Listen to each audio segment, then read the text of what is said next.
चलो अब तो है।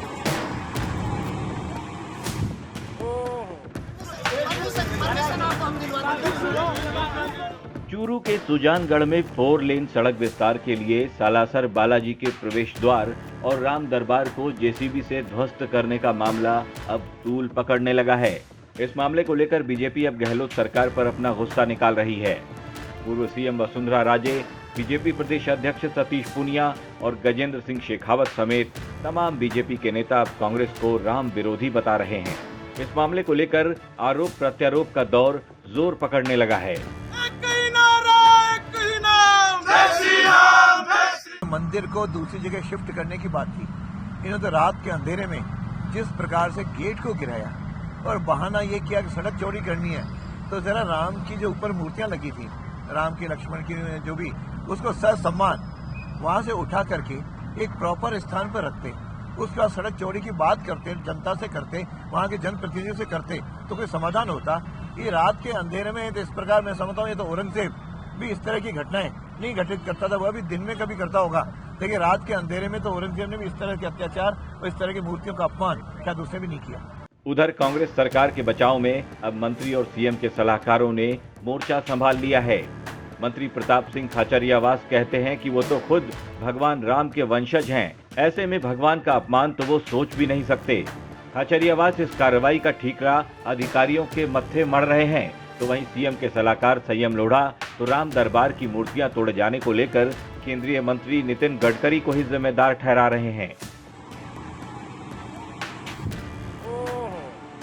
प्रोजेक्ट है, उन्होंने ही ये लेन मंजूर किया है, किस जगह पर कितना चौड़ा होगा ये उनके प्रोजेक्ट में मंजूर है।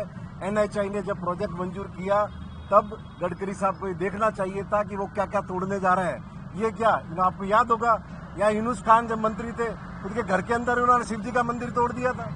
जिस घटना का दोषारोपण राजस्थान की सरकार के मत्थे किया जा रहा है, वो एनएचआई उसका निर्माण कर रही है और ये 100 किलोमीटर का सड़क एनएचआई ने मंजूर किया है, उन्हीं का काम चल रहा है और उसी के ठेकेदार ने ये तोड़फोड़ की है और ये सारा काम भारतीय जनता पार्टी, नरेंद्र मोदी और नितिन गडकरी की सरकार ने किया है। एक बात आप मानकर चलिए, पीडब्ल्यूडी के जिन अधिकारियों ने बिना सोचे समझे, जिस ठेकेदार ने जिस ढंग से वो गेट गिरा है, वो वहां पे सड़क चौड़ी करने का काम चल रहा है, क्योंकि वहां जाम लग जाता है। खाटू श्याम जी में और सालासर बालाजी की बहुत मान्यता है, रोज जाम लग जाता है। जनता की सुविधा के लिए वहां सड़क की चौड़ाई बढ़ रही है, तो सड़क की चौड़ाई जब वो, उनकी जिम्मेदारी ये थी कि पहले मूर्ति लगी हुई है उस मूर्ति को उतारते विधि विधान से, सम्मान के साथ, पूजा पाठ के साथ, उसके बाद वो गेट गिरता। जब वो हटा रहे थे तो लापरवाही, वो गेट उनसे गिर गया। ऐसे पीडब्ल्यूडी अधिकारी और ठेकेदार के खिलाफ कार्रवाई की जाएगी। मैंने साफ कहा है कि वो वापस बनाओ, अच्छे ढंग से बनाओ, माफी मांगो। कुछ दिन पहले जब यूपी में सीएम योगी के बुलडोजर की चर्चा हो रही थी, तब कांग्रेसी इस पर काफी तंज कस रहे थे, लेकिन अब राजस्थान में भी उसी बुलडोजर का इस्तेमाल हो रहा है। ये दीगर बात है कि अवैध कब्जा हटाने को लेकर मंदिरों के प्रवेश द्वार तोड़े जा रहे हैं। कार्रवाई करने से पहले गहलोत के अधिकारियों ने इतना भी नहीं सोचा कि गेट ध्वस्त करने से पहले कम से कम भगवान की मूर्तियों को ससम्मान नीचे उतार कर किसी मंदिर में स्थापित करवा देते। किसका ठेकेदार था इससे कोई फर्क नहीं पड़ता। बात यह है कि किसी भी व्यक्ति की धार्मिक भावनाओं को ठेस नहीं पहुंचनी चाहिए। अगर वो प्राण प्रतिष्ठा से मूर्तियां स्थापित हैं तो बाकायदा जो विधि विधान, जो पंडित हमारे जो कहते हैं अच्छे शास्त्री, उसके हिसाब से वो काम होना चाहिए, इसमें कोई दिक्कत नहीं है।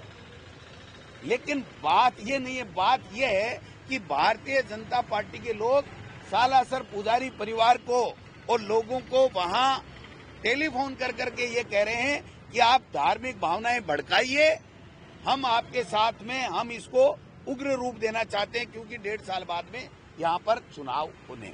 ऐसी कार्रवाइयां पहले भी हुई थी जब वसुंधरा राजे सीएम थी, लेकिन उस वक्त मंदिरों को शिफ्ट किया गया था, तोड़ा नहीं गया था।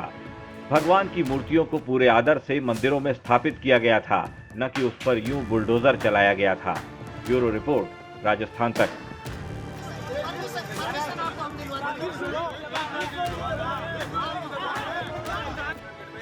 गेट बनाए थे तो उतना भी देते